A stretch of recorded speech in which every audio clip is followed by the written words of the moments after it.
स्वागत है आप सबका। आप देख रहे हैं प्रिय रंजन भारती रिपोर्ट्स। मैं प्रिय रंजन भारती। मुख्यमंत्री सम्राट चौधरी ने साफ कहा है कि कुछ नेताओं और अधिकारियों को अमीर बनने का शौक है।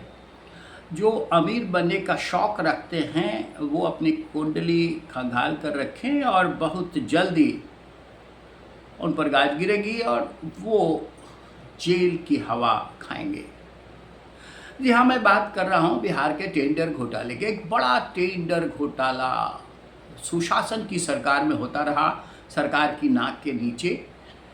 और इसमें इसका जो किंग पिन है, जो बड़ा दलाल है, जो अधिकारियों से साठगांठ कर कर बड़े तरह के टेंडर्स, सरकारी टेंडर्स की सेटिंग करता था और अरबों करोड़ों का माल इधर से उधर करता था। और वो अब उसकी कलई खुली है, उस पर गाज गिरी।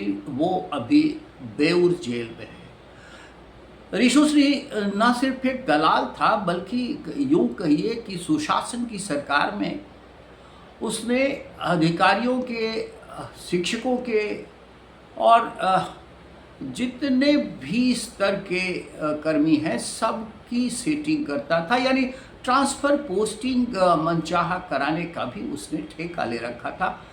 और उससे जिन अधिकारियों की साठगांठ थे उनमें से 2 पर अभी कार्रवाई हुई है, उनको निलंबित किया गया है।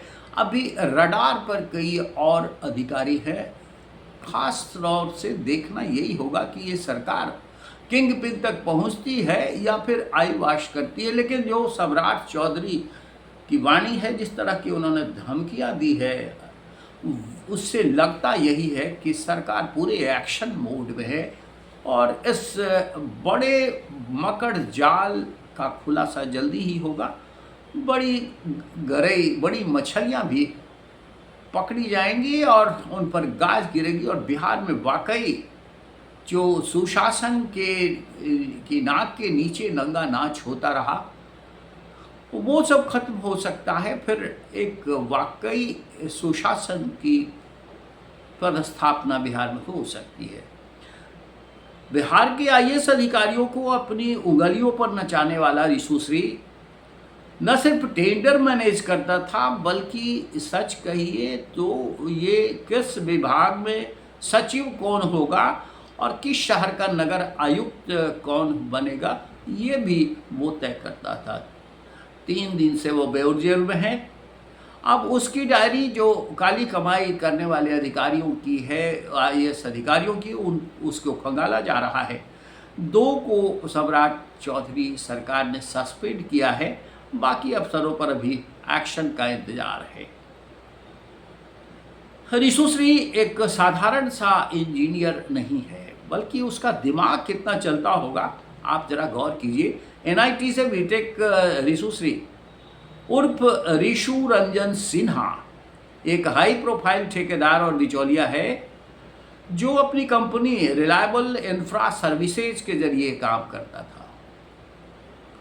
रसूखदार आईएएस अफसरों से नज़दीकी के कारण उसे बिहार के प्रशासनिक हलके में टेंडर माफिया और दलाल के रूप में जाना जाता है। ईडी की रिपोर्ट के मुताबिक ऋषु के पास 265 करोड़ रुपए से ज़्यादा की प्रॉपर्टी है। बिहार पुलिस की विशेष निगरानी इकाई SVU ने ऋषुश्री को 27-28 मई 2026 की रात पटना के मीठापुर स्थित उसके आवास से गिरफ्तार किया। उस पर prevention of corruption act, PC act और ईडी ने मनी लॉन्ड्रिंग के तहत मामला दर्ज किया है। गिरफ्तारी के दौरान एसयूबी की छापेमारी में उसके घर से लगभग 2.5 लाख रुपए नगद, 2 करोड़ रुपए के सोने चांदी व हीरे के जहरात और 61 जमीनों की रजिस्ट्री के मूल दस्तावेज यानी डीड बरामद किए गए थे। फिलहाल कोर्ट ने उसे 14 दिनों की न्यायिक हिरासत में बेऊर जेल भेज दिया है। हाईकोर्ट में दाखिल ईडी की जांच रिपोर्ट के मुताबिक 39 साल के ऋषुश्री ने बिहार के अफसरों के साथ मिलकर लूट का एक मॉडल तैयार कर लिया था। वो सिर्फ ठेके नहीं लेता था, बल्कि बड़ी कंपनियों और सरकार के बीच लाइसेंसिंग का काम बड़ी सहूलियत से करता आ रहा था। दूसरी बड़ी कंपनियों को बिहार में ठेका दिलाने के बदले टेंडर वैल्यू का 5 से 7% तक कमीशन लेता था। इस काली कमाई से 2 से 3.5% हिस्सा वह उनको देता था जो फाइलें आगे बढ़ाते थे, यानी वो सरकार में बैठे आला अधिकारी। रिशु के डिजिटल डिवाइस से मिली एक्सेल सीट ने सारे राज खोल दिए हैं। सीट में घूस की रकम को डिपार्टमेंटल एक्सपेंस के नाम से दर्ज किया गया था। पूछताछ में रिशु ने कहा कि यह डिपार्टमेंट एक्सपेंस अफसरों को दिया जाने वाला सुविधा शुल्क यानी घूस है। अब किसकी पोस्टिंग वो कराता था और किन के जरिए वो अपनी काली कमाई का ये जरिया आगे बढ़ा रहा था, ये भी गौर करने की ज़रूरत है। रिशु की ताकत का अंदाज़ा इस बात से लगाया जा सकता है कि वह अधिकारियों की मनचाही पोस्टिंग जैसा चाहते थे वैसा करवा देता था। वो सिर्फ टेंडर में रेस नहीं करता था, बल्कि यह भी तय करता था कि किस विभाग में सचिव और नगर आयुक्त कौन बनेगा। अब वो आप जरा देखिए कि कैसे कैसे लाखों खर्च किए उसने और एक मकर जाल तैयार किया था। बुडको के तत्कालीन प्रबंध निदेशक आईएएस योगेश कुमार सागर रिशु श्री से खूब लाभान्वित हुए। ईडी की जांच में आया कि योगेश और उनके परिवार के कुछ 6 सदस्यों को रिशु श्री ने विदेशों में शेयर कराया। 24 जून में ऑस्ट्रेलिया की यात्राएं लोगों की करवाई गई। अभिलाषा शर्मा भी इसी तरह के अधिकारी हैं और भ्रष्टाचार केस में नाम आने के बाद 30 मई को इन्हें सस्पेंड किया गया। अब ईडी के रिपोर्ट में कुछ और भी अधिकारियों के नाम आ रहे हैं, जिसमें संजीव हंस, धर्मेंद्र कुमार, आनंद किशोर, संतोष कुमार मल्ल जो पटना के जिलाधिकारी रह चुके हैं, सुनील कुमार यादव, अमरेंद्र कुमार, इन सब से उनके संबंध हैं। अभी ये Anand Kishore Bihar school examination board के भी अध्यक्ष हैं और बिजली विभाग में भी पदेन अधिकारी हैं। वो बड़े अधिकारी, खास करके नीतीश कुमार के आभा मंडल में रहने वाले, सुशासन की सरकार में इनकी हमेशा पौबारह हुआ करती थी। इसके अलावा सहरसा के तत्कालीन नगर आयुक्त मोक्षु चौधरी, चीफ इंजीनियर तारणी दास और उसके जो कनेक्शंस थे वो बड़े उन अधिकारियों के साथ भी रहे हैं जिसका राजपाश अब होने वाला है, जो पूर्व मुख्यमंत्री नीतीश कुमार के दाएं बाएं चला करते थे। वो यूं कहिए कि नीतीश कुमार के सबसे खास, सबसे विश्वास पात्र अधिकारियों में जिनकी गिनती होती रही है। अब आप उंगली पर इन नामों को गिन सकते हैं, ये कौन कौन से अधिकारी हैं। इन अधिकारियों का नाम मैं अपने मुंह से ना लूं तो बेहतर होगा। ये अधिकारी जब सरकार के रडार पर आ जाएं और जब इन पर भी सरकार की चाबुक दिखे, तब इन राजों का खोलना मेरे लिए ज़्यादा उचित होगा। लेकिन आप समझ सकते हैं कि ये कौन कौन से अधिकारी हैं और किन लोगों ने इस मकड़जाल में अपनी भूमिका बड़ी हद तक निभाई है। बिहार के राजनीति में लंबे समय से यह धारणा रही है कि राज्य की प्रशासनिक व्यवस्था पूरी तरह से आईएएस लॉबी के इशारों पर चलती है। कई सीनियर अफसर सालों तक एक ही मलाईदार विभाग में जमे रहे हैं और सरकारें बदलने के बावजूद उनका रसूख कम नहीं हुआ।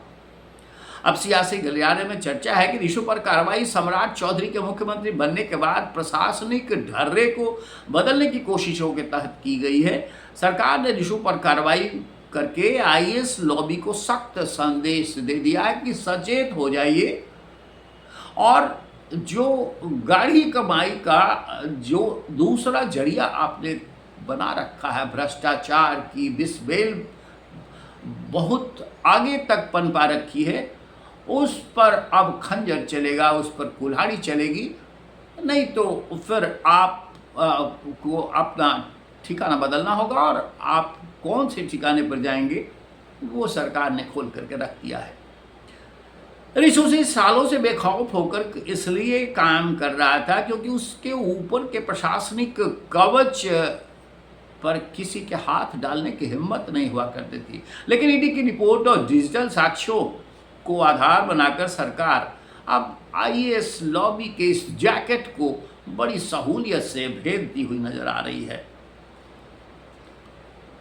अब ऋषु सिंह ऐसे ही नहीं पकड़ा गया, वो देश छोड़कर भागने के फिराक में था। ईडी ने करीब 6 महीने पहले अपनी जांच रिपोर्ट बिहार के विशेष निगरानी इकाई एसयूवी को सौंप दी थी, जिसके आधार पर अप्रैल 2025 में ही एफआईआर की गई थी। लेकिन मई 2026 के आखिरी हफ्ते में एसयूवी को खुफिया इनपुट मिला कि ऋषु सिंह देश छोड़कर विदेश भागने के फिराक में है और सबूतों को नष्ट कर सकता है। इसी तत्कालिक खतरे को देखते हुए एसबीयू ने कोर्ट से वारंट दिया और उसे आनन फानन में छापेमारी करके दबोच लिया है।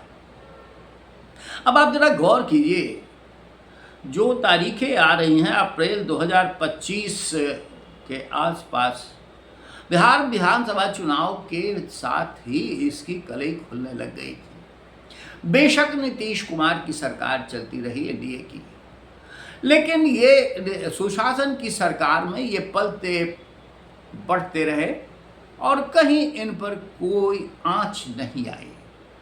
और इसीलिए जो अधिकारी नीतीश कुमार के इर्द गिर्द सबसे भरोसे कर रहे हैं, उन सब का इस पर एक छत्र आशीर्वाद कायम रहा है। वो सब के सब अब जब बात चलेगी तो दूर तक जाएगी, इसलिए जब जांच शुरू हुई है तो इसकी लपटें कहाँ तक जाएंगी वो आप भी देखिए, और हम आपके सामने बड़ी बारीकी से सारे चीज़ों का विश्लेषण करते हुए ले आएंगे कि क्या है और कैसे विषबेल भ्रष्टाचार की बिहार में पनपती रही है, जिसका नंगा नाच होता रहा। कहते हैं ना कि बिहार में भ्रष्टाचार चरम पर है, तो क्यों चरम पर है इसके बानगी अब आप देख लीजिए। आप जब एक छोटा सा कागज़ तैयार करवाने सरकारी कार्यालयों में जाते हैं तो बिना सुविधा शुल्क के वो नहीं बनता है, या फिर आपका कोई काम नहीं हो पाता है।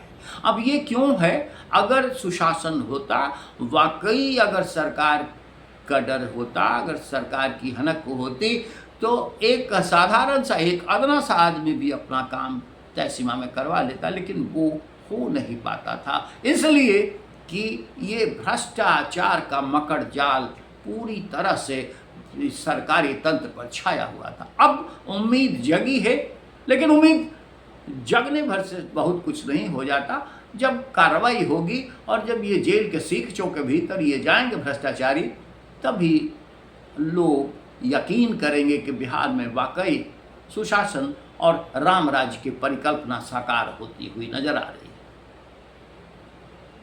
आज के को बस इतना ही। हम आपसे निवेदन करेंगे कि हमारे इस वीडियो पर अपनी प्रतिक्रिया कमेंट बॉक्स में ज़रूर दीजिए, और हमारे चैनल को सब्सक्राइब नहीं किया है तो सब्सक्राइब कीजिए, लाइक कीजिए, शेयर कीजिए।